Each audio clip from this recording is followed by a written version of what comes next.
May mga dokumentasyon na sa nakaraang 3 dekada daw ng DPWH programs, 1/3 daw sa binabudgetan nito ay ang mismong flood control.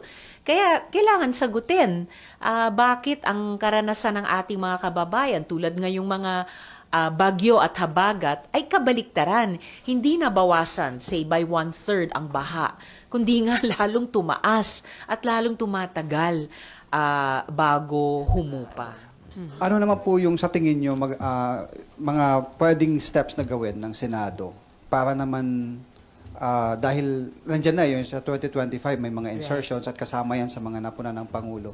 Ano po sa tingin nyo ang para na mahalungkat at ma-expose bukod dun sa sabi ng Pangulo na pinasasubmit niya at i-publicize yung mga sangkot dun sa mga nag-insert? Mabuti nga na binanggit ni Presidente iyon sa kanyang SONA o nag-refer siya doon, and in particular binanggit niya yung pag-audit at pagsingil ng accountability at pagpaparusa sa kung sino man ang maaring may krimen kaugnay partikular sa flood control project. So mabuti kung mangyari yun para mailabas na lahat ng mga ebidensya. At sa kasalukuyang ginagastos na 2025 budget, of course, inaasahan ko na yung Commission on Audit ay laging laan na i-audit yan at gawing available sa amin dito sa Senado, lalong-lalo na sa minority, para magamit namin gabay sa pagdebate pagdating ng budget debates later this year tungkol sa 2026 budget. Ma'am, you mentioned doon sa case kasi na hinahabol natin accountability. Binanggit niyo yung COA. Yes. Hindi ba challenging sa part ng COA ito when it comes to the flood control program, considering na supposedly yung mga itinuturong nasa likod nito ay kung hindi man nasa Kongreso, ay nasa mga matataas na posisyon sa gobyerno? Hey, what's up? Welcome back din sa ating Child Eats Balls TV. Alright, so tayo nagbabalik muli mga babayan. Pero syempre, bago ang lahat, please don't forget to subscribe, like, share, at comment dyan sa comment section. At syempre, maraming salamat sa lahat ng mga patuloy na nakasuporta dito sa ating channel, sa mga subscribers natin. Shoutouts po sa inyo.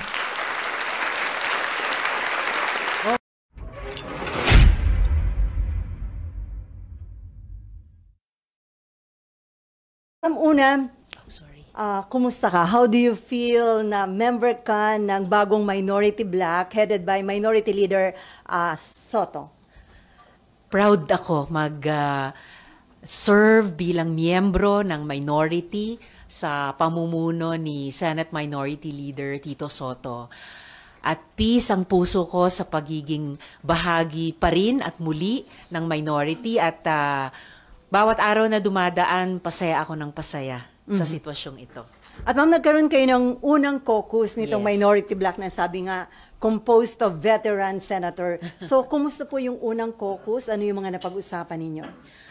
Siguro mga in general pa lang na pag-gel ng aming minority block. Wala pang maraming very specific na mga agenda na pinag-usapan. Sinabayan namin yung buong minority in terms of discussion sa pag-oorganisa ng hindi lang yung mga bloke pero yung committee system, and buong-buo yung loob namin na patuloy na mag-fiscalize, mag-check and balance. It was a very warm and again happy first caucus meeting ng minority. May agreement ba na magiging united ang inyong stand pagdating sa mga iba't ibang issue o magiging malaya kayo na magkaroon ng mga iba't ibang stand sa mga issue? I think yung isang sineselebrate namin ay bawat isa sa amin ay mga independent na mag-isip.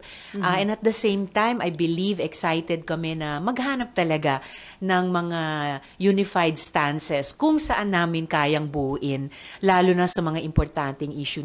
Napansin nyo naman siguro, unang linggo pa lang, pangalawang araw pa lang, nitong 20th Congress, nagkaisa na kami dun sa Senate Joint Resolution Resolution number 1 at sinamahan pa kami doon ni na Senator Kiko at Senator Bam. Ito po yung resolution tungkol sa open BICAM, lalong-lalo na dun sa taunang budget na ipinapasa ng Kongreso. At nagsabayan pa kami ng minority sa House of Representatives. So para sa akin, medyo auspicious na beginning, no, para sa Senate minority ngayong 20th Congress. So ma'am, yung joint resolution na yon tungkol sa pagkaroon ng open BICAM, hindi lang, pero more on target nito yung budget. So, highlight syempre yung pag-open ng BICAM sa budget. Pero yung aming joint resolution number 1 ay para sa lahat na rin ng mga BICAM. Notable tungkol sa budget na sinusulong namin na maging bukas yung budget BICAM proceedings sa mga interesadong kababayan, whether in person o sa pamamagitan ng online live stream. Sinusulong din po namin na maging bukas din sa publiko yung minutes nung budget at iba pang BICAMs, at particular dun sa budget process, sinusulong ng aming joint resolution number 1 na maglabas ang budget BICAM ng matrix na ipapakita saan nagkakapareho at nagkakaiba yung Senate version at yung House version ng budget at paano, if ever, pinagkaisa yung mga iyon. So ma'am, itong parang reform ito, di ba? Reform na ipatutupad ninyo to address yung issue na may insertion, may pork barrel, lalo na ito naging controversial na 2025 budget. If I'm not mistaken, hindi kayo pumirma ma'am dun sa BICAM report, tama Ako, ba? salamat. Ang galing ng memory nyo, Miss Sally. Totoo. Doon pa lang sa unang pulong ng budget BICAM nung nakaraang taon ay nag-signify talaga ako na hindi ako pipirma sa BICAM version na iyan dahil sa nooy pag-defund sa PhilHealth, yung nooy hindi pag-prioritize ng education tulad ng utos ng konstitusyon at ilan pang mga issue. At talagang hindi ako pumirma sa BICAM version na iyon at tuluyang bumoto kami ni dating Senate Minority Leader Coco Pimentel ng no sa budget. So sa joint resolution number 1 ng kasalukuyang minority, kaya din namin isinusulong iyan para nga maging mas transparent at kalaunan mas accountable ang lahat ng mga batas, lalong-lalo na ang budget. At dun sa budget, maiwasan na magkaroon ng mga pagdududa tungkol sa mga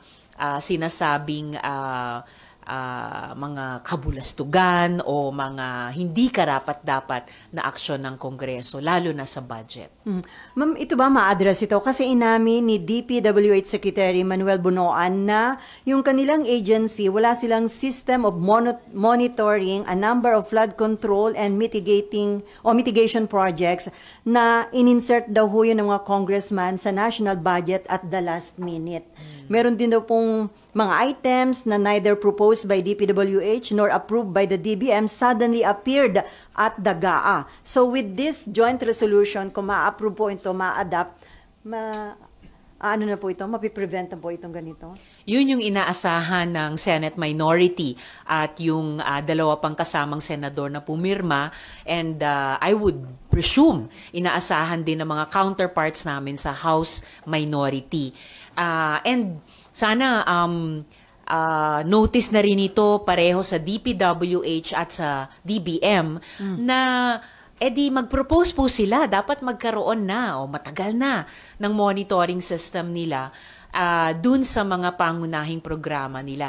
Lalo na't kung maalala natin at ni-raise namin ito ni dating Minority Leader Coco Pimentel nung nakaraang taon, may mga dokumentasyon na sa nakaraang 3 dekada daw ng DPWH programs, 1/3 daw sa binabudgetan nito ay ang mismong flood control.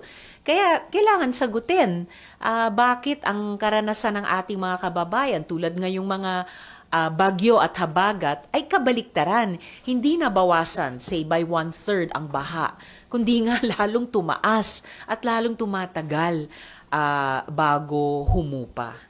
Good morning, Sen. Good morning. Balikan ko lang po yung joint resolution number 1. dahil kasama dun sa sinusulong dun sa Open BICAM ay para maiwasan yung mga nasabing insertions. Ito ay para sa 2026. That's 2026, correct. GAA. Simula sa GAA doon. Ano naman po yung sa tingin nyo mga pwedeng steps na gawin ng Senado para naman dahil nandyan na yun sa 2025 may mga insertions at kasama yan sa mga napuna ng Pangulo. Ano po sa tingin nyo ang para na mahalungkat at ma-expose bukod dun sa sabi ng Pangulo na pinasasubmit niya at i-publicize yung mga sangkot dun sa mga nag-insert? Mabuti nga na binanggit ni Presidente iyon sa kanyang SONA o nag-refer siya doon, and in particular binanggit niya yung pag-audit at pagsingil ng accountability at pagpaparusa sa kung sino man ang maaring may krimen kaugnay partikular sa flood control project. So mabuti kung mangyari yun para mailabas na lahat ng mga ebidensya. At sa kasalukuyang ginagastos na 2025 budget, of course, inaasahan ko na yung Commission on Audit ay laging laan na i-audit yan at gawing available sa amin dito sa Senado, lalong-lalo na sa minority, para magamit namin gabay sa pagdebate pagdating ng budget debates later this year tungkol sa 2026 budget. Paano po natin matitiyak yung pagkakaroon ng Open BICAM para dun sa susunod na budget, yung pagka-transfer ng mga, alam mo yun, yung para punta dun sa mga bagong insertions, tatanggalan ng budget yung isang departamento, halimbawa sa PhilHealth, ilalagay sa mga ganitong insertions. Paano po, makakatulong po yung Open BICAM doon? Makakatulong ang Open BICAM para siguruhin na bukod sa due diligence na dapat ginagawa naming mga mambabata sa budget making, andun din yung people's participation, pati sa budget making process. Na kahit sino sa kanila, mga organisasyon ng mamamayan, mga budget reform advocates na gustong mag-observe hanggang sa Bicameral Conference Committee on the Budget ay pwede nilang gawin in person o kaya online. Sila po ay i-furnish din ng minutes nung budget BICAM process at magkakaroon sila ng kopya, hard copy man yan o e-copy ng matrix, comparative ng House at Senate versions ng budget at kung papaano nireconcile yung mga magkakaibang provision yan sa ating GAA. Mambilang tugon dun sa nasabi ni Presidente sa SONA na pananagutin yung mga sangkot sa mga katiwalian, kickback, kalokohan sa flood control projects. According to Senate President Chis Escudero, magpa-file siya ng proposed bill na ipagbabawal yung mga politiko, mga kamag-anak na maging contractor or supplier ng mga government projects like flood control. Sa tingin niyo magandang panukalang batas ito, ma'am? Opo, pwedeng maging magandang companion measure yan sa proposed Senate Joint Resolution number 1. And pwedeng simulan yon na paglagay ng guardrails talaga na yung mga grupo na may vested interests tulad nung nabanggit na contractors ay magkaroon ng firm parameters na hindi magkaroon ng undue influence halimbawa sa legislation or kahit sa representation sa loob ng legislature para pati sila bilang dapat private sector ay magkaroon ng accountability dun sa pag-participate naman nila sa government programs tulad ng infrastructure. And of course, kung gusto nating kontrolin o ipagbawal ang partisipasyon naming mga nagtatrabaho sa gobyerno dun sa public works, kailangan siguruhin din na hindi lang gagamit ng mga palusot tulad ng paggamit ng mga dummies. So dapat meron talagang disclosure para magawa ng gobyerno ang kanyang tungkulin, siguruhin na may good faith ang lahat ng stakeholders dyan, alang-alang sa ating mga mamamayan na silang nagbabayad ng buwis para sa lahat ng ito. At ma'am, aware kayo na meron talaga ng mga politiko may kamag-anak na contractor. So sa tingin nyo, may hirapan ba itong makapasa, itong panukalang batas na ito? Well, of course, may kasabihan na no one legislates against one's own interests. Pero narinig naman po naming lahat sa SONA yung sinabing iyon ni Presidente. And dapat naman siguro sumunod, hindi lang ang majority, pero ang lahat. Alang-alang din sa kung gustong mag-iwan ng mas maayos na legacy, no, para sa mga susunod na taon. Amor. Before Raymond, ma'am, dun sa SONA ni Presidente, binanggit din niya yung accountability and then pahusayan yung serbisyo, yung mga public utilities. Meron ba kayong mga isusulong na investigasyon para pagsunod doon sa nilalaman ng SONA ng Pangulo? Bago pa yung SONA ni Pangulo, at isang na-appreciate ko rin yung pagbanggit niya sa dapat singilin yung pangit na serbisyo sa tubig.